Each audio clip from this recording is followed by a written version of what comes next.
আমরা এই প্রথম ঘটনার এই আদেশটা দিল, এই সমস্ত ডিটেলস কিছু আলোচনা করার চেষ্টা করবো, আশা করি আমরা শিখতে পারবো।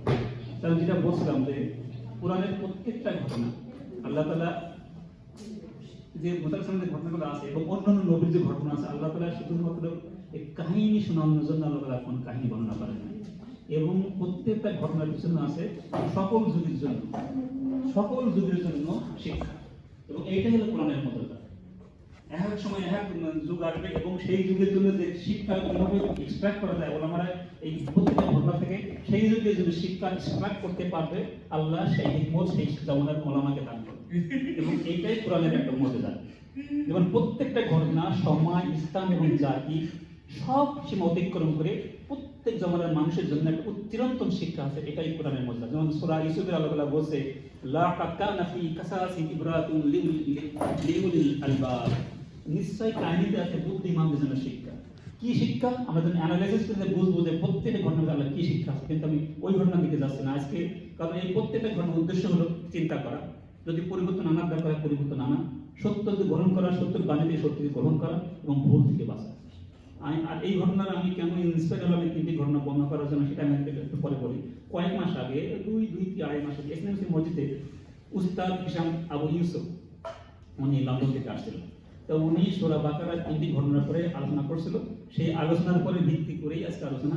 কিন্তু উনি খুব যেটা আলোচনা করছিল সে হুবাহু সেই আলোচনা করছে না, উনি খুব কনসাইজ ফর্মে তিনটি ঘটনা আলোচনা করছিল। ওই কনসাইজ ফর্ম থেকে আমি নিজে পড়াশোনা করে কিছু সংযোজন করছি এবং এটা তখন ডিটেলস আমি আলোচনার ভিতরে নিয়ে আসছি। এর ভিতরে তো অনেক ভুল থাকতে পারে, কারণ আমি তো স্কলার না। যদি কারোর সঙ্গে কোনো ভুল ধরা পড়ে জানালে ইনশাআল্লাহ আমি সংশোধন করবো ইনশাআল্লাহ। এখন আছে মুসা আলাইহিস সালামের তিনটি ঘটনা, এটা আমরা সবাই জানি। একটা আছে গরু জবাই করতে মুসা আলাইহিস সালাম কওম যে তালবাহানা করছিল, সেটা আমরা জানি। এবং সামেরি কর্তৃক যে বাসুর পূজার প্রচলন হয়েছিল, এটা আমরা জানি। এবং আল্লাহ তাআলা মুসা আলাইহিস সালাম কওমকে স্পেশাল খাবার ছিল, যেটা বলা মান্না সালওয়া। মান্না সালওয়া প্রাপ্ত হওয়ার পরও মুসা আলাইহিস সালামের কওম কিভাবে সেই খাবারকে ইগনোর করলো, কদর করলো না, কেন কদর করলো না, এই যে শিক্ষা আছে এটা তিনটি আমরা জানি। কিন্তু আমি একজনের একটা ঘটনা সালেক্ট করব, প্রথম ঘটনা। এই কোরআনে এই কাহিনীগুলো আমরা বহুবার শুনছি, বহু ওলামার কাছে শুনছি, কোরআন যখন শুনছি, কিন্তু আমরা কোনো ভেবে দেখছি আল্লাহ এই কাহিনীর ভিতরে, এই ঘটনার ভিতরে কি কি শিক্ষা আল্লাহ রাখছে, আমরা কোনো চিন্তা করছি? আমরা চিন্তা করে বুঝবো যে প্রত্যেকটা ঘটনা আল্লাহ এত বর্ণনা করছে, আল্লাহ সিম্পল ভাবে বর্ণনা করছে, কিন্তু প্রত্যেকটা কাহিনীর ভিতরে এত হিকমত লুকিয়ে আছে। আমরা যখন ডিটেইলসে যাব তখন বুঝবো যে আমরা আসলে এইভাবে কখনো আগে চিন্তা করিনি। কারণ আমি তো চিন্তা করিনি যখন হিসাম থেকে শোনার আগ পর্যন্ত। একটা হচ্ছে যে আমরা জানি যে গরু জবাই করার ঘটনা পরে আসছি, এই ঘটনাগুলো আল্লাহ তাআলা বর্ণনা করছে সূরা বাকারার 67 থেকে 70 আয়াতের ভিতরে। আমি জাস্ট একটা আমরা শোনাই যে আল্লাহ কিভাবে বর্ণনা করছে। وَإِذْ قَتَلْتُمْ نَفْسًا فَادَّارَأْتُمْ فِيهَا وَاللَّهُ مُخْرِجٌ مَا كُنتُمْ تَكْتُمُونَ فَقُلْنَا اضْرِبُوهُ بِبَعْضِهَا كَذَلِكَ يُحْيِي اللَّهُ الْمَوْتَى وَيُرِيكُمْ آيَاتِهِ لَعَلَّكُمْ تَعْقِلُونَ। এর অর্থ হচ্ছে যে আমি এটা ডিটেইলস আমি যাচ্ছি না, যে আল্লাহ তাআলা মুসা আলাইহিস সালাম কওমকে গরু জবাই করতে বলছে। কেন করতে বলছিল? যখন ওরা মিশর থেকে বের হয়ে আসলো তখন একটা হত্যাকাণ্ড করছে ওই কওমের ভিতরে, এবং এই হত্যাকাণ্ডে কে হত্যা ঘটাইছে সেটা রহস্য উদ্ঘাটন করার জন্য আল্লাহ তাআলা তাদেরকে বললেন একটা গরু জবাই করো। এই কথা শোনার পরে মুসা আলাইহিস সালাম অবাক হয়ে গেছে। তারা এক অপরকে মানে প্রশ্ন করতে লাগলো যে কিভাবে কেন আল্লাহ তাআলা গরু জবাই করতে বললেন, এবং কেন এই গরু জবাই করা হয় গরুর যে কোনো একটা অংশ দিয়ে যে মৃত ব্যক্তিকে স্পর্শ করা হয় এবং মৃত ব্যক্তি জীবিত হয়ে যাবে এবং জীবিত হয়ে তাকে কে হত্যা করছে এটা কথা বলবে। কিন্তু এই ঘটনা শোনার পর মুসা আলাইহিস সালাম অবাক হয়ে গেল। কারণ এই আদেশ তাদের জন্য সহজ আদেশ নয়। আমাদের তো মনে আছে আমরা তো বহু বছর প্রতি বছর গরু কোরবানি দেখি, তো গরু জবাই করা একটা স্বাভাবিক ঘটনা, এটা এমন কোনো কঠিন আদেশ না। কিন্তু এই আদেশটা তাদের জন্য মোটেই সহজ ছিল না। কেন ছিল না সেই ব্যাখ্যা থেকে আমি যাচ্ছি। কারণ এর ভিতরে লুকিয়ে আছে একটা সূক্ষ্ম রহস্য। কারণ এর ভিতরে ছিল তাদের নফস, অভ্যাস, বিশ্বাস, সংস্কৃতি, শীত এবং হৃদয়ের যে রোগ ছিল ওইটা ভাঙার একটা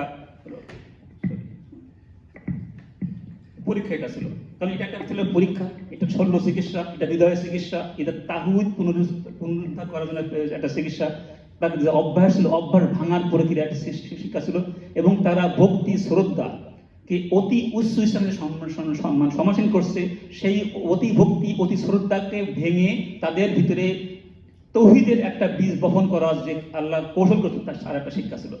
এবং এই যে শিক্ষা, এটা অতীতে যেমন প্রযোজ্য ছিল, বর্তমানে তেমনি প্রযোজ্য, ভবিষ্যতে প্রযোজ্য হবে। কিভাবে সেটা আমরা আসছি। এবং সবচেয়ে বড় কথা, এর সবচেয়ে বড় মেসেজ ছিল যে তাদের ভিতরে যে পুরনো একটা ইলাহা বাস করছে, পুরনো একটা রব তাদের হৃদয়ের ভিতরে বাস করছে, এই পুরনো এই বহুত্ববাদী ইলাহাকে ধ্বংস করে তৌহিদের প্রতিষ্ঠা করার বাণী এর ভিতরে আল্লাহ লুকিয়ে আছে। কিভাবে সেই আলোচনায় আসছি। এখন আগে আমরা জানি মিশরে গরু ছিল একটা সভ্যতার এবং সফলতার প্রতীক, এবং তারা গরুকে অত্যন্ত ভক্ত করত এবং দেবতার আসনে পাঠিয়েছিল। এবং আমরা জানি সূরা ইউসুফে যখন ওই বাদশাহ যখন স্বপ্ন দেখলো যে 3টি মোটরসাইকেল গরুকে রুগ্ন কয়েকটা গরু খেয়ে ফেলছে, এবং এর ব্যাখ্যা যখন ইউসুফ আলাইহিস সালাম দিল যে পরপর 7 বছর বৃষ্টি হবে, তারপর অনাবৃষ্টি হবে, কিন্তু ওই মিশরের জনগণ কিন্তু এই ব্যাখ্যা সহজে মেনে নিছে।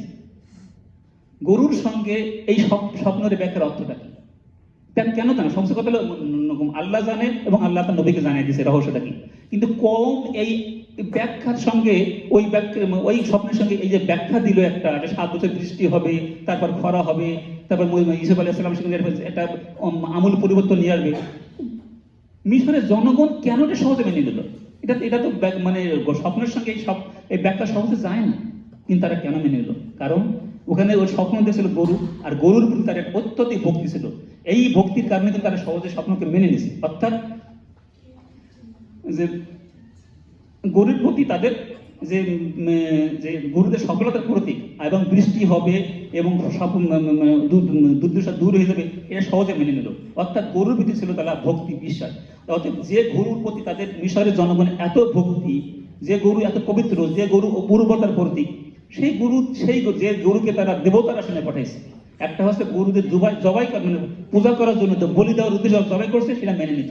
কিন্তু না, একটা হত্যাকাণ্ড রহস্য উদ্ঘাটন করার জন্য একটা গরুকে জবাই করতে হবে, যে গরু তাদের কাছে দেবতার প্রতীক, সফলতার প্রতীক, সেই গরুকে যেন কোরবানি দেবে, এটা কিন্তু মিশরের জন্য ওই জনগণ সহজে মেনে নেয় নাই। মুসলমান কখন সহজ মেনে নেয় না, কারণ এই মেনে নেওয়া এত সহজ না, কারণ এটা হলো ইমানি পরীক্ষা, এটা ভালোবাসার উপর। যে গরুর প্রতি তার এত ভালোবাসা, এত শ্রদ্ধা দিয়েছে, তারপরে একটা বিশাল ধাক্কা, এই ধাক্কা তারা সহজে মেনে নিতে পারেনি, এবং সহজ ছিল না। এবং তারা যে মেনে নিতে পারে না, আল্লাহ তাআলা কোরআনে এটা বর্ণনা করছে। দেখেন আমি সেটা পরবর্তী তারা কি বলছে, তারা বলছে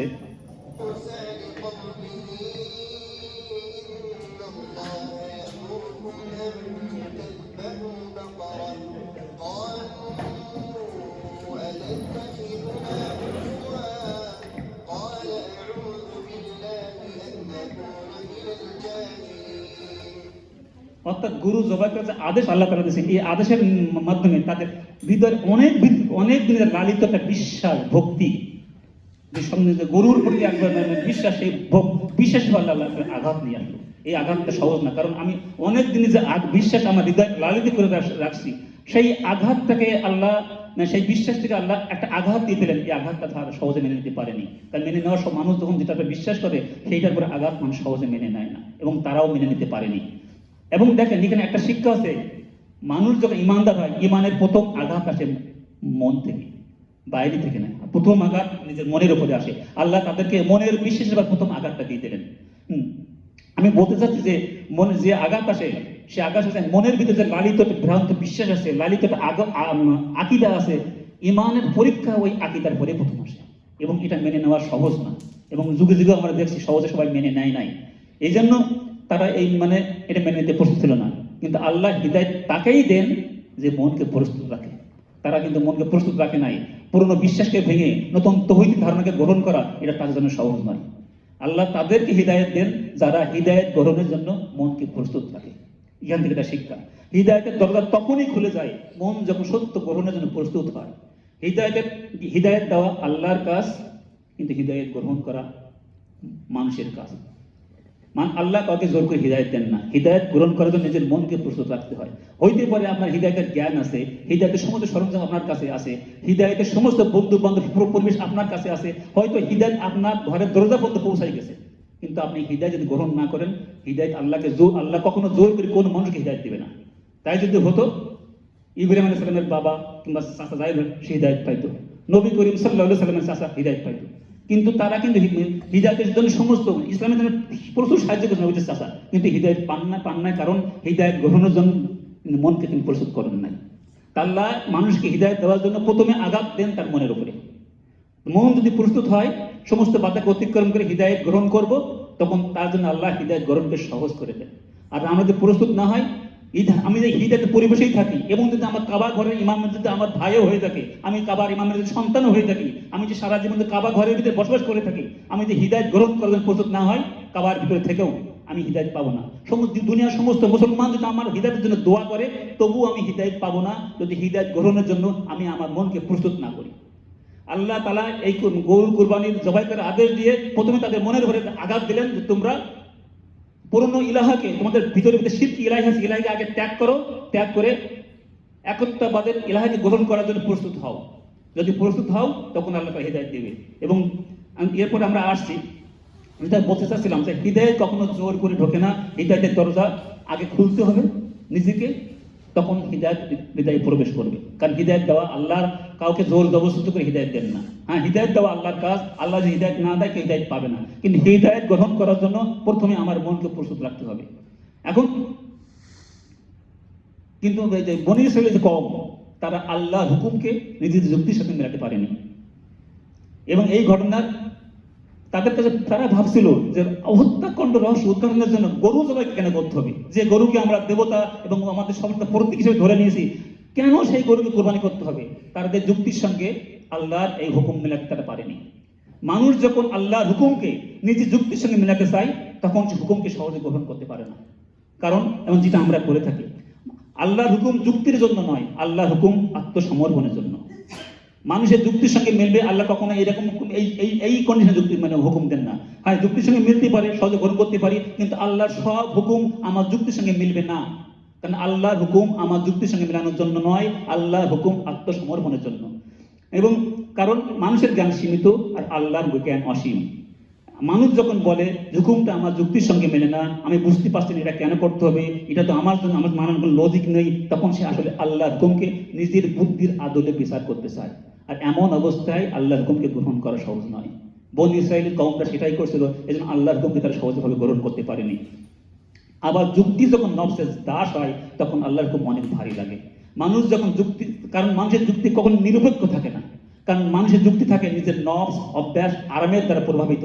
অর্থাৎ নামাজ যখন মানুষ নিজের যুক্তি অনুসারে নিজের নফসের আরাম দিতে চায়, তখন নামাজ কঠিন লাগে, পদ্মা কঠিন লাগে, হারাম ছাড়তে যুক্তি খোঁজা হয়, দায়িত্ব এড়াতে যুক্তি খোঁজে, কারণ যুক্তি তখন সত্যের নয়, যুক্তি নফসের পক্ষে কাজ করে।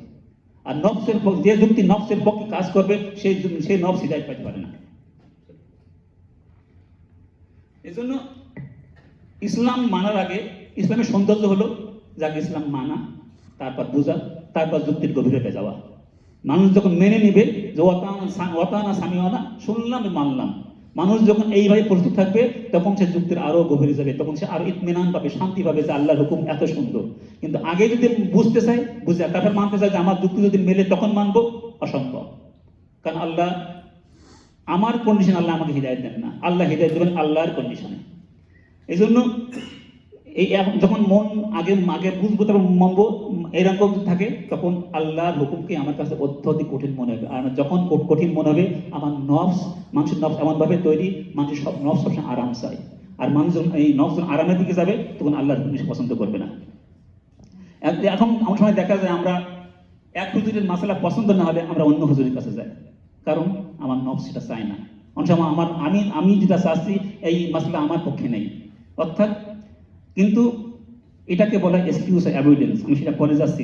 কিন্তু আমি যে এর মানে এই না যে আমি অন্য হুজুরের কাছে যাচ্ছি আমার আল্লাহর হুকুমকে সঠিক মানার জন্য, সবসময় কিন্তু এরকম না হতে পারে, কিন্তু অনেক সময় হতেও পারে। কিন্তু আল্লাহ আমার মনের ভিতরে কি আছেন আল্লাহ জানেন। ইন্নাল্লাহা আলিমুম বিযাতিস সুদূর, আল্লাহ আমার মনের খবর জানেন। কিন্তু আমরা অনেক সময় বিশ্বাসের নামে, ভক্তির নামে, সম্মানের নামে বিকল্প যুক্তি খুঁজতে থাকি। কিন্তু মুমিন সেই যে আল্লাহর কাছে সবকিছু ত্যাগ করতে পারে।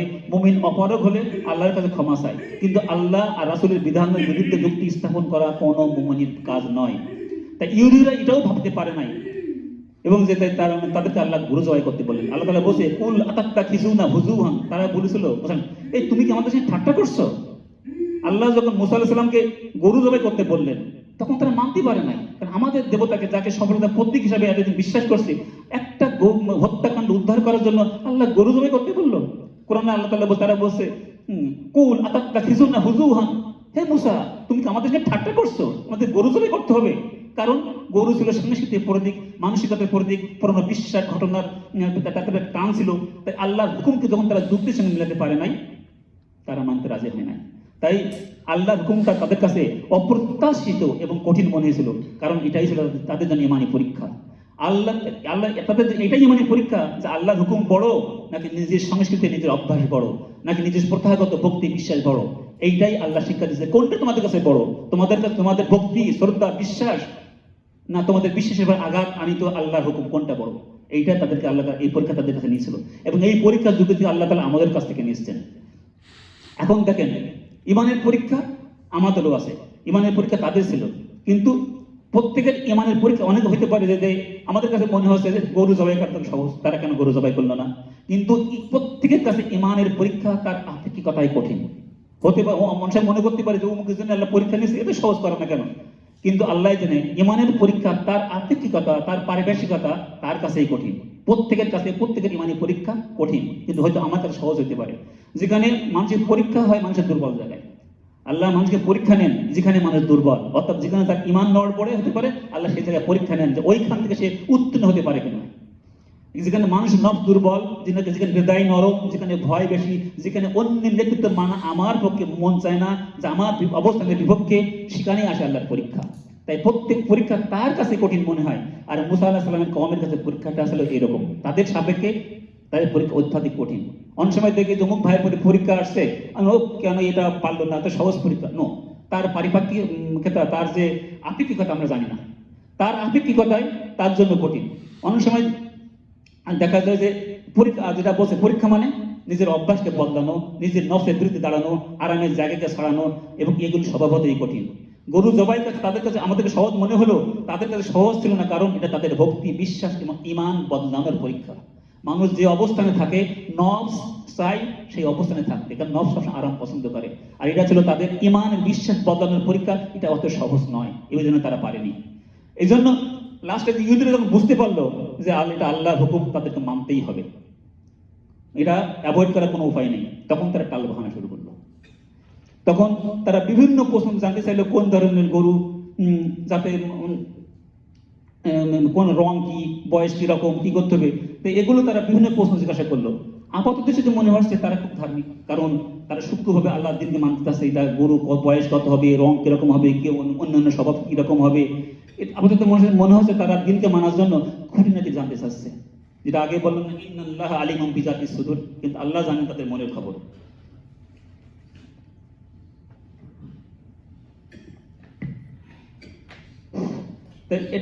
এখন দেখেন যে ভালো করে খেয়াল করে দেখেন, আল্লাহ রাব্বুল আলামিন তাদেরকে বলছে একটা গরু জবাই করো, ব্যাস। একটা যদি গরু জবাই করতো, সমস্ত লেখা আছে, আর কোনো প্রশ্ন থাকতো না আসলে। তাই শুধু একটা গরু জবাই করলে কিছু হতো, মানে সহজ হয়ে যেত, আল্লাহ হুকুমটা একটু কঠিন মনে হতো না। কিন্তু তারা আল্লাহর হুকুমকে মানতে চায় না, তারা বিভিন্ন টাল বাহানা শুরু করলো। এবং অনেক সময় আমরা খুব ভাব দেখাই যে আমি ইসলামকে খুব ভালোবাসি, কিন্তু ভালোবাসা দাবি না, ভালোবাসা হলো আচরণ। আমি কতখানি ভালোবাসি, আল্লাহকে ভালোবাসি, এটা মুখে আমার দাবির প্রশ্ন না, এটা ভালোবাসা আল্লাহ এবং আল্লাহ রসুলকে ভালোবাসে কিনা, এটা আমার দাবির, আমার আচরণ আমাকে বলে দেবে, আমার অভ্যাস বলে দেবে, আমার কাজকর্ম আমাকে বলে দেবে, আমার হ্যাবিট এবং মানুষের সঙ্গে যে মেলামেশা এটাই বলে দেবে রিয়েলি আমি আল্লাহ এবং আল্লাহ রসুলকে ভালোবাসি কিনা। আমি হাজার দাবি করি না কেন, তাদের আচরণে মনে হচ্ছে তারা আল্লাহর হুকুমকে পালন করার জন্য খুব সমস্ত বেশি জানতে চাচ্ছে, কিন্তু আল্লাহ মনের খবর জানেন না। আল্লাহ জানে তারা টাল বাহানা করতেছে। অনেক সময় আমরা ইসলামে বলি ইসলামকে ভালোবাসি, কিন্তু আমাদের নামাজে অজুহাত, রোজায় অজুহাত, হজে অজুহাত, কোরআন পড়ায় অজুহাত, পদ্মায় অজুহাত, দায়িত্ব অজুহাত, ইসলামিক আইন কানুন মানতে অজুহাত, এগুলো দেখাই যে আমরা মুখে ভালোবাসা আছে, কিন্তু আমাদের নফসের গভীরে আমাদের ভালোবাসা নেই। আল্লাহ মুসা আলাইহিস সালাম কওমকে দিয়ে এটাই দেখায় যে যুগ যুগে মানুষ এরকমই আসবে, তারা বিভিন্ন মুসলমানদের বুঝতে চাচ্ছে যে আমরা আল্লাহর হুকুমকে খুবই সূক্ষ্মভাবে পালন করতে চাই, কিন্তু আসলে তাদের মনের ভিতরে আল্লাহর প্রতি ভালোবাসা নেই। আজ জমানেও আমরা মনের ভিতরে অনেক ভাব দেখাই, আমরা অনেক ইসলামপন্থী, ইসলামকে ভালোবাসি, আল্লাহ রাসূলকে ভালোবাসি, কিন্তু যখন দায়িত্ব আসে, কোনো কিছু করার চূড়ান্ত সময় আসে, তখন আমরা বিভিন্ন এক্সকিউজ দেখাই। অর্থাৎ আমাদের মনের গভীরে ভালোবাসা নাই। এবং ইসলাম মুমিন তো সেই ব্যক্তি যে বিনা বাক্যে আল্লাহর কমান্ডকে মেনে নেবে, যেটাকে বলছিলাম ইসলাম হচ্ছে আগে মানা, তারপরে বোঝা, তারপরে গভীরে যাওয়া। প্রথম যদি তাকে বুঝতে চাই তাহলে বোঝা আমার ইমানে গড়বড়তে আছে। এখন দেখেন, আমরা জানি যে মা হাজরা শিশু ইসমাইলকে মরুভূমির মাঝখানে রেখে আসলো, তারপরে যখন একটা বয়স উত্তীর্ণ হলো তাকে কুরবানি করতে বললো। ইব্রাহিম আলাইহিস সালাম চাইলে প্রশ্ন করতে পারতেন, হে আল্লাহ, বৃদ্ধ বয়সে আমাকে একটা সন্তান দিয়েছেন একটা দোয়া করার পরে 86 ইয়ার্সে, সেই সন্তানকে কেন কুরবানি করতে হবে? সন্তানের প্রতি আমার তো মায়া আছে, আমি তো বাপ, তাকে কেন আমি মরুভূমিতে রেখে আসবো? আমাকে আল্লাহ অন্য অপশন দিন, নিজের সন্তানকে কেন কুরবানি করো? মানুষ কি বলবে? মানুষ এই অপবাদ দেবে একজন নবী তার সন্তানকে কুরবানি করছে। এগুলো সবই কিন্তু যৌক্তিক, কোনো প্রশ্ন অযৌক্তিক নয়, এগুলো সব মানবিক যুক্তি এবং এগুলোই মানুষের নফসের স্বাভাবিক প্রক্রিয়া, এগুলো সবই হৃদয়ের ব্যথা। কিন্তু ইব্রাহিম আলাইহিস সালাম একবারে বলেননি আল্লাহ আমাকে অন্য অপশন দিন, আমাকে তিনি কোনো অজুহাত দেখাননি, তিনি কোনো টালবাহানা করেনি, তার ভিতরে কোনো এক্সকিউজ অ্যাভয়েডেন্স ছিল না। কারণ তিনি জানতেন আল্লাহ হুকুম বিনা বাক্যে মেনে নেওয়ার ভিতরে সফলতা, টালবাহানা ইমানের দুর্বলতা।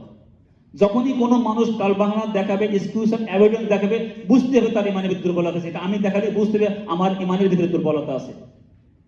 মুমিন সেই ব্যক্তি কোনো যুক্তি ছাড়াই আল্লাহর হুকুমকে মেনে নেবে, আর যখন মানতে অপারগ হবে, তা আমার সীমা সাধ্যের বাইরে, আল্লাহকে দোয়া করবে, আল্লাহ তোমার হুকুমকে মানতে চাই কিন্তু আমার সাধ্যের বাইরে।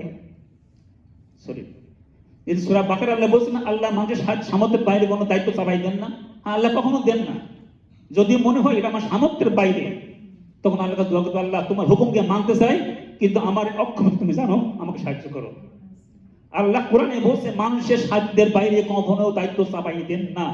আর আমি যদি দায়িত্ব পালন করতে চাই, হতে পারে আল্লাহ ওটাকে আমার তুলে নেবে, কিন্তু আমরা প্রথমে এক্সকিউজ দেখাই, আর এক্সকিউজ অফ অ্যাভয়েডেন্স এটা আল্লাহ মেনে নেন না। মুসা আলাইহিস সালাম কওমকে শাস্তি দিয়েছিল, আমাদেরকে আল্লাহ তাআলা শাস্তি দিতেও পারেন, এটা আল্লাহর হিকমত, আমরা জানি না। যেটা আল্লাহ এবং আল্লাহ রাসূলের বিধান বিনা তর্কে মেনে নেওয়ার ভিতরে সফলতা, হুকুম পালন করতে আল্লাহ সাহায্য করবেন, কারণ অবশ্যই আল্লাহ সাহায্য করবেন, কারণ আল্লাহ সাহায্য ছাড়া আমরা কোন আমল করতে পারি না। কিন্তু বনী ইসরায়েলটা কি করছিল? তারা যা করছিল তার টালবাহানা, দায়িত্ব পালনের অনাগ্রহের পরিধি, না পালন করে ইঙ্গিত দেয়, এটাকে বলা হয় এক্সকিউজ অফ অ্যাভয়েডেন্স। আল্লাহ তাআলা অদৃশ্য জ্ঞানের অধিকারী, তিনি তো চাইলে মুসাকে বলতে পারতেন কে হত্যা করছে, কিভাবে হত্যা করছে, কেন হত্যা করছে, কিন্তু আল্লাহ তা করেননি। আল্লাহ করতে পারতেন যে কেউ হত্যা করছে তাদেরকে ধরার জন্য কেন গরু জবাই করতে হবে? আল্লাহ আল্লাহ আল্লাহ সবই জানেন। মুসা আলাইহিস সালাম তখন বিদ্যমান নবী, হারুন আলাইহিস সালাম বিদ্যমান নবী, আল্লাহ তো মুসা আলাইহিস সালামকে বলে দিতে পারতেন, এ মুসা বলে দাও অমুক ব্যক্তি হত্যা করছো। একজন নবীর কমান্ডকে তখন কেউ অমান্য করতে পারতো, কেউ অবিশ্বাস করতে পারতো যে অমুক হত্যা করছে। কেন আল্লাহ সেটা করেননি? কারণ আল্লাহর উদ্দেশ্য ছিল শুধু হত্যাকারীকে চিহ্নিত করা নয়, আল্লাহর উদ্দেশ্য ছিল বনী ইসরায়েলের ভিতরে হৃদয়ের রোগ আছে, সেই রোগকে মানুষের কাছে তুলে ধরা। যে বনী ইসরায়েল তাদের ভিতরে আরেকজন রবকে ঢুকিয়ে রাখছে, গরুকে তাদের রবের আসনে বসিয়ে রাখছে। আল্লাহর উদ্দেশ্য ছিল সেই রবকে প্রকাশ করে দেওয়া, সেই রবকে ধ্বংস করে একত্ববাদের রবকে তাদের দিলের ভিতরে ঢুকিয়ে দেওয়া, এটাই আল্লাহর উদ্দেশ্য ছিল।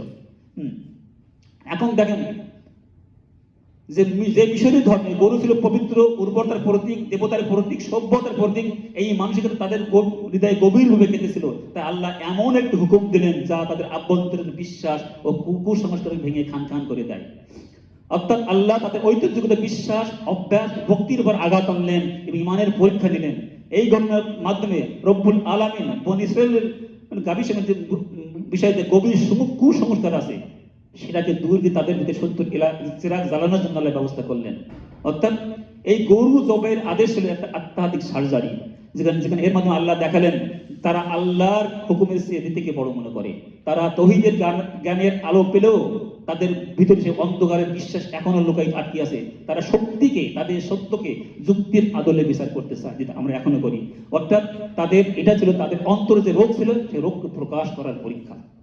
এখন অনেক সময় দেখা যায় যে ইসলামের কোনো মাসলা যদি আমরা শুনি কিংবা প্রচলিত বিধাতের বিরুদ্ধে যখন কথা বলতাম আমরা বলি এটা তো বাপ দাদার আমল থেকে আসছে, এই রীতি আমরা পালন করে আসছি, তারা কি ভুল করছে, তারা কি কম বুঝতো। এটা হচ্ছে আমলের ব্যাপারে আমাদের এক্সকিউজ অফ অ্যাভয়েডেন্স, আমরা অজুহাত দেখাই। এটা হচ্ছে ঐতিহ্যগত বিশ্বাস অভ্যাস, তার প্রতি এক্সকিউজ অফ অ্যাভয়েডেন্স। যদি ইমান ও সুন্নাহর বিরুদ্ধে হয় তা অত্যধিক ভয়ঙ্কর, কারণ এর কারণে ইমান হারানোর সম্ভাবনা থাকে। এমন সময় আমরা অনেক সময় লক্ষ্য করছি আমাদের প্রবণতা হলো আমরা যাকে পছন্দ করি, যে দলকে সমর্থন করি এবং যে দলকে বিশ্বাস করি, সে ইসলামিক হোক কিংবা নন ইসলামিক হোক যাই হোক না কেন, তার রীতিনীতিকে আমরা ভালোবাসি। আমি যাকে ভালোবাসি, আমি মনে কোনো পীরকে সমর্থন করি, আমি সেই পীরের কোনো দোষ ধরি না, আমি সেই রীতিনীতিকে ভালোবাসি। কখনো কখনো তার কার্যকলাপ কোরআন এবং সুন্নাহর বিপরীতে হয়, তবু তার ভিতরে প্রকাশ্য না হলেও ইঙ্গিতে আকারে তার প্রতি আমরা একটা সমর্থনের ইঙ্গিত দিই, যাকে আমরা পছন্দ করি। হতে পারে আমি কোনো পলিটিক্যাল আলোচনা করতে চাচ্ছি না, যেই হোক না কেন, ইসলামিক হোক নন ইসলামিক হোক, পীর হোক বুজুর্গ হোক, আমার বংশী কোনো গুরু হোক, যদি কখনো তার ভিতরে কোরআন সুন্নাহর বিরুদ্ধে কোনো আমল দেখি, তখন আমরা চুপ থাকি, আমরা ওটা দূর করতে চাই না। কারণ এই দায়িত্ব পালনের প্রতি আমরা এক্সকিউজ অফ অ্যাভয়েডেন্স, তালবাহানা, যা মুসলমান কমরা করছিল। এই ধরনের আকার ইঙ্গিত এটা এক পক্ষে বাতিলকে স্বীকৃতি দেওয়ার মতো মানসিকতা হয়ে যায়। এর ফলে সমাজে সত্য মিথ্যার পার্থক্য সহজে বোঝা যায় না এবং মানুষ তখন দায়িত্ববোধক অবস্থান নাই। অর্থাৎ হককে জানা কিন্তু হকের বিপরীতকে সমর্থন করা হলো। তাই যদি হয়, হককে জানার পরেও যদি হকের বিপরীতে সমর্থন করি, প্রকাশ্য হোক মৌনভাবে হোক, এটা জিদ কিংবা একগুঁয়েমি, এটাকে বলে ইস্তিকবার বা অহংকার, এটাকে বলে কিবর বা অস্বীকৃতি। আর এগুলো ইমানের জন্য অত্যন্ত বিপজ্জনক, যেটা মুসা আলাইহিস সালাম কওমের মধ্যে আল্লাহ আমাদেরকে দেখাই দিয়েছে ও গরু কুরবানির মাধ্যমে। অর্থাৎ আল্লাহ তাআলা বলছে যে গরু বনী ইসরাইলের সঙ্গে আল্লাহ তাআলা বলছে তারা সত্যকে অস্বীকার করলো, যদিও তাদের অন্তর তা নিশ্চিত করছিল যে সত্য, যদিও তাদের অন্তর জানছিল এটা সত্য, তারপরেও তারা সত্যকে অস্বীকার করলো বিভিন্নভাবে, এক্সকিউজ অফ টালবাহানা করে, কখনো মন সমর্থন করে কিংবা কখনো চুপ থেকে। এরা তো অহরহ আমরা করছি, আমরা জানি কোনটা সত্য কোনটা মিথ্যা, সেই জ্ঞান আল্লাহ আমাদেরকে দিয়েছে। জানার পরেও আমরা যখন এক্সকিউজ অফ টালবাহানা করি, এটা আমাদের জন্য অত্যন্ত ভয়ঙ্কর।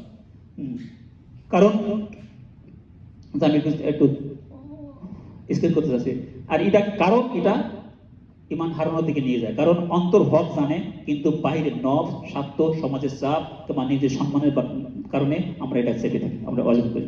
এটা হৃদয়কে দ্বিখণ্ডিত করে, যা ধীরে ধীরে সত্যের প্রতি ঘৃণা জন্মায়। আমরা যদি এইভাবে এক্সকিউজ অফ এভিডেন্স করতে থাকি, একসময় এটা অভ্যাসে পরিণত হয়ে যায়।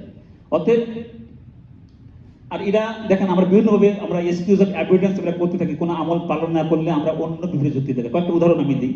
মনে করেন কেউ যে হজ উমরাতে গেল, অনেকে বলে এত টাকা খরচ না করে কিন্তু গরিবের দান করলে তো অনেক উপকৃত হবে। কোনো কোনো ক্ষেত্রে এটা জায়েজ, হজ উমরা কোনো উমরা না করে গরিবকে দান দেওয়া কোনো কোনো ক্ষেত্রে জায়েজ ওলামারা বলে। কিন্তু এরা প্রস্তুত হলে হজের বেলায়, এরা যখন প্লেজার ট্যুরে যায়, বিভিন্ন আইল্যান্ডে ঘুরতে যায়, মেক্সিকো যায়, বিভিন্ন জায়গায় যায়, তখন কিন্তু কেউ প্রশ্ন করে না কেন এত প্লেজার ট্যুরে যাচ্ছে, এটা তো গরিবকে দান করলে হয়। কিন্তু যখন কেউ হজে যায়, উমরা হোক মেন হজ হোক, তখনই তার প্রশ্ন করে এত হজ ঘন ঘন হজ না করে দান করলে তো হয়ে যায়। দ্যাট মিনস হজকে স্বীকার করার জন্য অস্বীকার, এটা এক্সকিউজ অফ অ্যাভয়েডেন্স। কেউ বলতে পারবে না, সে বলবে হজকে অস্বীকার করছে না, কিন্তু তারপরেও এটা এক্সকিউজ অফ অ্যাভয়েডেন্স। আর এক্সকিউজ অফ অ্যাভয়েডেন্স ক্ষতিকর, সে মুসলমান কম থেকে আমরা জানছি। আবার অনেক সময় কুরবানির সময় অনেকের পশুর প্রীতি জেগে ওঠে, যে অনেকগুলো পশু জবাই হলো, এটা পশুর প্রতি অমানবিক। ইরাই আবার মাংস ছাড়া খাবার খাইতে পারে না। পশু জবাই করা বলে পশু তোলে যে কেন এত পশুর প্রতি এত অমানবিক। এই সমস্ত ব্যক্তি যাকে বড় বড় হোটেলে যাবে, এরা মাংস ছাড়া খাবার খায় না। কিন্তু এটা কি হজের যে রীতি তা পালন করার প্রতি একটা এক্সকিউজ অফ অ্যাভয়েডেন্স। কেউ যদি রোজা রাখে, তখন বলে রোজা শরীরের জন্য অনেক কষ্টকর, অনেক ক্ষতিকর, অনেক মেডিকেল রিজন তারা দেখায়। এই সমস্ত ব্যক্তি যখন আবার 16 ঘন্টার ভিতরে উপোস থেকে কেটো ডায়েট করে, তখন তারা প্রশ্ন তোলে না যে কেটো ডায়েট শরীরের জন্য ক্ষতিকর। একদম অন্য সময় সে কি বলে ওয়াটার ফাস্টিং করে, 3 দিন পর্যন্ত খায় না। এই সমস্ত এদেরকে যখন রোজার কথা বলা হয়, তখন বলে শরীরের জন্য ক্ষতিকর, ডায়াবেটিসের জন্য ক্ষতিকর, হার্টের জন্য ক্ষতিকর, সুগার বাড়ে, অনেক রকম তারা প্রশ্ন করে। কিন্তু এরাই আবার কেটে ডাউট করে, কারণ 16 ঘন্টার কমে যদি ফাস্টিং করা হয়, তাহলে এটাকে বলে অটোফিজম সিস্টেম অ্যাক্টিভেট হয় না। তো অটো ফেস সিস্টেম অ্যাক্টিভেট করার জন্য এরা 16 ঘন্টার বেশি কিছু না খেয়ে থাকে। তখন এই প্রশ্ন আসে না যে শরীরে কষ্ট দেওয়া হচ্ছে, আসলে এটা রোজাকে পালন না করার জন্য একটা এক্সকিউজ অফ অ্যাভয়েডেন্স। অনেকে অন্যভাবে মিনিয়ে আমি পলিটিক্যাল আলোচনা করছিলাম, অনেকে প্রশ্ন তোলে যে শুধু ইউনিসের আন্ডারে শাসন, ইসলামিক শাসন নিরাপদ। আমি ভাবকানা এই যে সুদ জন্য একমাত্র ডক্টর ইউনিসে চালু করছে, পলিটিক্যাল কাজ আছে না, আমি শুধু সুদের কথা বলছি, সুদ জন্য একমাত্র ইউনিসে চালু করছে। এর আগে যে সুদ ভিত্তিক ইসলামিক ব্যাংক চালু আছে এই প্রশ্ন কেউ তোলে না। এটা ডক্টর ইউনিসের না, এটা হলো ইসলামের প্রতি একটা ইসলামী শাসন যদি না আসে, ইসলামিক পরিবেশ যদি না কায়েম হয়, এটা ইসলামের প্রতি এক্সকিউজ অফ অ্যাভয়েডেন্স। সুদ ভিত্তিক ব্যাংক তো অনেক আগে চালু আসে, কারণ এখন প্রশ্ন হলো যে ডক্টর ইউনিসের আন্ডারে কি সুদি ইউনিসের আন্ডারে কি শাসনকে মানা যাবে? আমি কিন্তু ইউনিসের সমর্থন করছি না, আমি বলছি যে আমাদের এক্সকিউজ অফ অ্যাভয়েডেন্স লেভেল কোন পর্যায়ে চলে গেছে, আমরা আসলে ইসলামকে সমর্থন করতে চাই না। কিন্তু প্রকাশ্যে বলতে পারেন, প্রকাশ্যে কেউ যদি বলে ইসলাম মানা যাবে না, তাহলে তো বাংলাদেশে আমার অবস্থান থাকবে না, কিন্তু সহজে বলতে পারেন না, আমরা পেঁচাই গোছাই বলি। আমরা কথায় কথায় বলি লক্ষ্মী ছেলে, লক্ষ্মী মেয়ে, ঘরের লক্ষ্মী, অর্থাৎ পূর্বের হিন্দু অনেক কালচারের কারণে এটা আমাদের দেশে চলে আসছে। কেউ যদি বলে এটা বলা ঠিক না, এটা শিখে কথাবার্তা, কিন্তু কালচারের প্রতি মহব্বত থাকার কারণে আমরা বলি, এটা বাংলা পরিচালিত শব্দ, অসুবিধা কোথায়? এর অর্থ তো লক্ষ্মী ছেলে মানে ভালো ছেলে, লক্ষ্মী মেয়ে মানে ভালো মেয়ে, ঘরের লক্ষ্মী মানে ঘরে মঙ্গলজনক, এটা শিরক হবে কেন? আমরা ভালোভাবেই জানি লক্ষ্মী হিন্দুদের দেবী, মঙ্গলের দেবী, কল্যাণের দেবী, কথাগুলো সেখান থেকেই আসছে। অর্থাৎ ভাবাত্ম সেই দিকে চলে যায়, শিরকের দিকে চলে যায়। আমরা জানি যে ভয়াবহ শিরক, কিন্তু আমরা বলি বাংলার শব্দ মাত্র, অর্থাৎ আমরা ওটাকে অ্যাভয়েড করতে চাই না, এটাও আমাদের এক্সকিউজ অফ অ্যাভয়েডেন্স।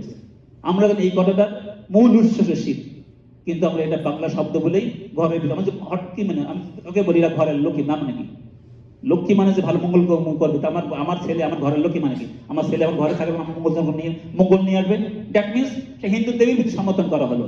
এটা আমরা মানতে চাই না, শুধু বাংলা প্রতিশব্দ বলেই কাটিয়ে দেয়। অর্থাৎ আমরা শিরকে অ্যাভয়েড করার এক্সকিউজ অফ অ্যাভয়েডেন্স, এবং এটা মারাত্মক ক্ষতিকর। অর্থাৎ আমরা জেনে শুনেই শিরক থেকে ফেরত আসতে চাচ্ছি না, ওর ভিতরে থাকতে চাচ্ছি, এবং এটাকে ওর ভিতরে থাকার জন্য আমরা বিভিন্ন ব্যাপারে অনেক লজিক দেখাচ্ছি। That is excuse of avoidance, কালবাহানা, যে মুসা সালাম কম করছিল। অর্থাৎ এটা শিরকি গুনাহ, এবং তওবা ব্যতীত এর কোনো ক্ষমা নেই। শিরক এমন একটি গুনাহ, আল্লাহ তাআলা কোরআনে ঘোষণা দিয়েছে যে শিরক গুনাহকে আল্লাহ কখনো মাফ করবেন না। মারা যাওয়ার পরে কারো কোনো শিরক থাকে, আল্লাহ কোরআনে স্পষ্ট ঘোষণা দিয়েছে আল্লাহ শিরকের গুনাহ কখনো মাফ করবেন না। যদি মরার আগে তওবা করে শিরক গুনাহকে মাফ করতে পারে আলাদা কথা, তাহলে যেটা শিরক হতে পারে তা নিয়ে আমরা কেন এত টালবাহানা করছি সেখানে ফেরত আসা। অর্থাৎ যেটা বলতে চাচ্ছি, অজুহাত ধীরে ধীরে অভ্যাসে পরিণত হয়, এটা মনস্তাত্ত্বিক মনোবিজ্ঞানদের কথা। নফস যখন বারবার অজুহাত দেখায়, তখন নফস এটাকে স্বাভাবিক আচরণ হিসেবে ধরে নেয়। মুসা আলাইহিস সালাম কওমের বেলা আমরা সেটা লক্ষ্য করছি, কারণ ওইটাকে তারা পালন করতে করতে অভ্যাস হয়ে গেছে। মানুষ ধীরে ধীরে যখন এক্সকিউজ অফ অ্যাভয়েডেন্স দেখাবে, এক্সকিউজ অফ অ্যাভয়েডেন্স যখন অভ্যাসে পরিণত হবে, তখন এটা বেরো অনেক কঠিন। অর্থাৎ যেটা বলতে চাচ্ছিলাম, ঐতিহ্যগত বিশ্বাস, অভ্যাস, টালবাহানা ইমানের জন্য এটা নীরব বিষ। আমরা এটা বুঝি আর না বুঝি, আমরা স্বীকার করি আর না করি, ঐতিহ্যগত বিশ্বাস, অভ্যাস, টালবাহানা ইমানের জন্য নীরব বিষ। হৃদয়ে যখন সত্যকে বারবার প্রত্যাখ্যান করে, আর যেটা বলতেছিলাম যে মানুষের যদি হৃদয়ের তাওহীদ দৃঢ় না হয়, সুন্নাহর প্রতি আনুগত্য দুর্বল না হয়, তাহলে সে খুব সহজে বলে এটা তো আমাদের রীতি, বাপ দাদার আমল, এটা তো আমাদের সংস্কৃতি, এটা সবাই করে, এটা বাদ দিলে মানুষ কি বলবে। এগুলো দেখতে খুব নিরীহ, খুবই সিম্পল কথা, কিন্তু এগুলি সবই এক্সকিউজ অফ অ্যাভয়েডেন্স, টালবাহানা। এবং টালবাহানা কত ক্ষতিকর সেটা আগে দেখছি। কেন এটা ভয়ঙ্কর? এটা মানুষকে শিরকের দিকে নিয়ে যায়। আমার কতক্ষণ টাইম আছে?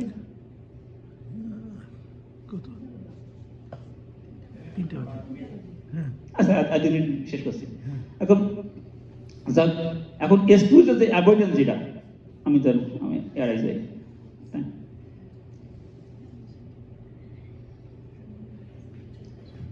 আমি এখন শেষ করছি। এখন এক্সকিউজ অ্যাভয়েডেন্স, এটা যদি সত্যকে এড়াইতে সাহায্য করে, এবং এটা হলো নফসকে প্রাধান্য দেওয়া। আর নফসকে প্রাধান্য দেওয়া হলো নফসকে ইলাহা বলে মেনে নেওয়া। নফসকে রব হিসেবে মেনে নেওয়া। এটা আমার আমার কোনো কথা না, আল্লাহ তাআলা বলছে। তবে কি আপনি লক্ষ্য করেছেন তারা তাদের খেয়াল খুশিকে নিজ ইলাহ হিসেবে বানিয়ে নিয়েছে? অর্থাৎ যে নফসকে প্রাধান্য দেবে, যে নফসের কথায় যে চলবে, যে নফসের আরাম দেওয়ার চেষ্টা করবে, আল্লাহ তাআলা বলছে সেই নিজের নফসকে রব হিসেবে মেনে নিয়েছে। আর নিজের রব, যে নফসকে রব হিসেবে মেনে নেওয়া মানে কি? অর্থাৎ যে নিজের নফসের খাতিরে চলবে, নফসকে আরাম দেওয়ার চেষ্টা করবে আল্লাহ এবং আল্লাহর রাসূলের বিধানের বিরুদ্ধে, আল্লাহ বলছে সে আল্লাহ ব্যতীত নফসকে নিজের আল্লাহ হিসেবে মেনে নিয়েছে। এটা কোরআনের সূরা জাসিয়ার 23 আয়াত। অর্থাৎ বুঝতেই তো পারছেন এটা কত বড় একটা অপরাধ। কারণ এটা এদের ঈমান হারানোর সম্ভাবনা থাকে। কারণ শিরক ঈমানকে ধ্বংস করে, বিদআত সুন্নাহকে ধ্বংস করে, আর রীতি আল্লাহর হুকুমের বিকল্প, আর অজুহাত হচ্ছে তৌফিকের নিমিত্ত। যে অজুহাত দেখাবে সে আস্তে আস্তে আসলে তৌফিক পাবে না, কারণ সে ওর প্রতি টিকে থাকার জন্য সে নিজেকে নিছে। এখন জাস্ট আমি লাস্টের একটা ছোট্টটা এতে দিয়ে আসছে। মনে করেন যে অনেকে বলে যে এগুলো করা, কেউ বলে শিরক, কেউ বলে শিরক না, কেউ বলে শিরক, কেউ বলে শিরক না। ঠিক আছে, শিরক কি শিরক না ওটা বাদ দিলাম, ওটা উলামাদের বিষয়। কিন্তু কেউ বলছে এটা শিরক, কেউ বলছে শিরক না, দ্যাট মিনস এটা সন্দেহযুক্ত তালিকায়। যদি যদি শিরক হয়ে থাকে, যদি শিরক না হয়ে থাকে আলহামদুলিল্লাহ আমরা অপরাধ থেকে বাঁচলাম। যদি শিরক হয়ে থাকে আমি মাফ, কারণ আমি শিরক না এই মনে করে আমলটা করছি। আর যদি শিরকের গুনাহ হয়ে থাকে আল্লাহ ঘটিত, আল্লাহ শিরকের গুনাহ কখনো মাফ করবেন না। তাহলে শিরক করা মানে আল্লাহর মর্যাদা নিয়ে খেলা করা। আমি যখন জেনে বুঝে শিরক থেকে দূরে থাকার চেষ্টা করছি না, তাহলে আমি আল্লাহর মর্যাদা নিয়ে খেলা করছি। আচ্ছা ধরে নিলাম এটা শিরক না, তাহলে সন্দেহযুক্ত তালিকার ভিতরে গেল। এটাকে বলে ইসলামের সন্দেহযুক্ত তালিকা। রাসূলুল্লাহর হাদিস আছে যে সন্দেহযুক্ত এলাকার ভিতরে ঘোরাফেরা করবে সে একদিন অবশ্যই হারামে পতিত হবেই। আমি জানিয়ে শুনিয়ে যদি জানি, উলামারা বলছে, কেউ বলছে পাপ, কেউ বলছে পাপ না, কেউ বলছে শিরক, কেউ বলছে শিরক না। ধরে নিলাম শিরক না, কিন্তু আমি তো জানি না, কারণ উলামাদের দ্বিতীয় মত আছে, ভিন্ন মত আছে। তার মানে এটা একটা সন্দেহযুক্ত গ্রে এরিয়া। আমি যদি গ্রে এরিয়ার ভিতরে চলাফেরা করি, আমি জানা সত্ত্বেও, আমার জ্ঞান থাকা সত্ত্বেও, আমাকে সাবধান করে দেওয়ার পর সত্ত্বেও রাসূলুল্লাহ বলছে সে একদিন হারামে পতিত হবে। দ্যাট মিনস রাসূলুল্লাহ হারামে একদিন পতিত হবে, কারণ আমি জেনে শুনে নিজে থেকে সাবধানতা অবলম্বন করি নাই। আর একদিন যদি আমি হারামের ভিতরে পতিত হই, তাহলে একদিন হতে পারে আমার মৃত্যু। একদম লাস্টে একটা এর ভিতরে সেটা আমি দেখাই, এটা আপনার এর ভিতরে দেখেন, এই স্লাইডে দেখেন, তাহলে বুঝতে পারবেন যে হিদায়াতের পথে মানুষ যখন চলতে চলতে হঠাৎ মনে করেন পথ বিস্তৃত হয়ে গেল, এবং সেই পথে বিস্তৃত হওয়ার পরে সে সাবধান হওয়ার চেষ্টা করলো না, আলটিমেটলি সে গুমরাহের পথে চলে গেল। তারপরে দেখেন এখানে আল্লাহ বান্দা যখন হিদায়াতের দিকে বিভিন্নভাবে আহ্বান করতে থাকে, সে বান্দা হিদায়াতের দিকে আহ্বান বিভিন্নভাবে পাইতে থাকে, উলামার মাধ্যমে, কোনো লেকচারের মাধ্যমে, কোনো ঘটনার মাধ্যমে, বিভিন্নভাবে সে হিদায়াতের আহ্বান পাইতে থাকে। এখন একটা বান্দার জন্য একটা থ্রেশহোল্ড পয়েন্ট আছে। থ্রেশহোল্ড পয়েন্ট হচ্ছে এই, আমি যারা সায়েন্সের তারা সহজে বলতে থ্রেশহোল্ড পয়েন্ট কি? থ্রেশহোল্ড পয়েন্ট হচ্ছে পয়েন্ট অফ নো রিটার্ন। মনে করুন একটা কলা পচে গেছে, পচতে এমন এক জায়গায় গেল যে ওই কলা আর ভালো হবে না এবং খাবার যোগ্য না। মনে করেন একজন পাহাড়ে চড়া অবস্থান করতে এমন এক জায়গায় যে পা দিল, ওইখান থেকে পা দেয়, সে অবশ্যই পড়বে, সে রিটার্ন করতে পারে। এটা হলো পয়েন্ট অফ নো রিটার্ন, এটা থ্রেশহোল্ড পয়েন্ট। মানুষ পাপ করতে করতে আল্লাহ বিভিন্নভাবে তাকে সাবধান করে। যদি সে থ্রেশহোল্ড পয়েন্টে যে একবার পৌঁছায়, আল্লাহ কোরআনে আছে আল্লাহ তাকে আর হিদায়াতের পথ দেখাবেন না। থ্রেশহোল্ড পয়েন্ট অতিক্রম করবে তখন সে সত্যের আহ্বান আর পাবে না, সত্যের আহ্বান তাকে ভালো লাগবে না, এবং তার আল্লাহ তাকে বলতে তাকে নিদর্শন বন্ধ করে দেবে, তার হৃদয়কে সংকীর্ণ করে দেবে, তার জন্য হৃদয়ের দরজা বন্ধ করে দেবে, তার বক্ষ বন্ধ। তখন সে নিশ্চিতভাবে সে গুমরাহের দিকে যাবে এবং সে গুমরাহী অবস্থায় মারা যাবে। এবং কার থ্রেশহোল্ড পয়েন্ট কখন ওই জন্য এখন তো আল্লাহ জানে। তা আমি যদি বারবার পাপ করতে থাকি, আমি জানা সত্ত্বেও এই পাপ থেকে ফেরত আসার চেষ্টা না করি, আমি যতই ধার্মিক হই না কেন, ভাব দেখাই না কেন, আমি যদি কোনো ওই থ্রেশহোল্ড পয়েন্ট একবার অতিক্রম করি, আল্লাহ বলছে ওই সময় তার হৃদয়কে আল্লাহ তাআলা সিল করে দেবে। সে আর কখনো ভালো কথা শুনবেও না, কিন্তু ভালো কথা শুনলেও তার ভালো লাগবে না, অর্থাৎ তার গুমরাহী তার জন্য অবধারিত হয়ে গেল। এই জন্য আমরা যখন সাবধান বাণী শুনছি, শুনছি এটা পাপ, আমাদের উচিত ইমিডিয়েটলি ওই পাপ থেকে ফেরত আসার চেষ্টা করা। আল্লাহ জানে, হতে পারে ওইটাই হয়তো আমাদের threshold point of no return. আর পয়েন্ট অফ রিটার্ন একবার চলে যায়, এরপরে যদি পাপ করতে থাকে, হিদায়াতের দরজা আল্লাহ বন্ধ করে দেবে। কিন্তু আমরা কাউকে বলতে পারবো না কার হিদায়াতের দরজা আল্লাহ কখন বন্ধ করে দিয়েছে, একমাত্র আল্লাহ জানে। হইতে পারে কারোর জন্য মৃত্যু বন্ধের সুযোগ দেয়, হতে পারে কারোর জন্য হিদায়াতের দরজা আল্লাহ বন্ধ করে দিয়েছে, কারণ আল্লাহ জানে যে ওইটাতে কখন ফেরত আসবে না। যেমন ইবলিস, আল্লাহ জানে ইবলিস কখনো ফেরত আসবে না, অত ইবলিসের হিদায়াতের দরজা তখনই বন্ধ হয়ে গেছে। তারপরে আবু জাহেল যেগুলো ফিরাউন থেকে বলি, আল্লাহ তাআলা ওরা জানে ওরা কখনো হিদায়াত দেবে না, এটা আল্লাহই জানে। কিন্তু আমরা কাউকে দেখে, যতই বড় পাপী হোক না কেন এবং বিধর্মী হোক না কেন, আমরা কখনো কাল সম্বন্ধে মন্তব্য করতে পারবো না যে ও থ্রেশহোল্ড পয়েন্ট এসে অতিক্রম করছে, কারণ আমরা গায়েব জানি না। একমাত্র আল্লাহ হতে পারে যে অনেক কাঠটা কাঁপে, খুবই কাঁপে, সে কিন্তু আগেই দিনকে কবুল করলো। অতএব আমাদের চেষ্টা করা উচিত, ভয় থাকা উচিত যেন আমরা কখনো সেই থ্রেশহোল্ড পয়েন্ট অতিক্রম না করি। অর্থাৎ প্রতি মুহূর্তে আল্লাহর কাছে তওবা করা, আর আমি যদি কোনো ভুল করে থাকি মাফ চাওয়া, আল্লাহ আমার জন্য হিদায়াত নসিব করো। জাস্ট এতটুকু বলা ছিল মুসলিমের কওয়ামের থেকে। আজকে প্রথম যেটা গরু জবাই করা ঘটনাটা ওখান থেকে আলোচনা করলাম। ইনশাল্লাহ নেক্সট আমরা আলাপ করছি বদরুজ্জামান ভাইয়ের সঙ্গে। সামারে যখন আমি আবার রিজুম করবে হালাকা, তখন বাকি দুটো ঘটনা ইনশাল্লাহ আমি আরো ডিটেইলস আলোচনা করব। এরপরেই তার আরেকটা পয়েন্ট আলোচনা করবো, আল্লাহ কেন নেতৃত্ব মুসলমানদের হাতে দেননি, এখনো আমাদের হাতে নেতৃত্ব কেন নেই। সূরা বাকারার ভিতরে আল্লাহ তাআলা বিভিন্ন উল্লেখ করছে, সেটা ইনশাল্লাহ আমরা পরে আলোচনা করবো ইনশাল্লাহ। ওমা তৌফিক ইল্লা বিল্লাহ।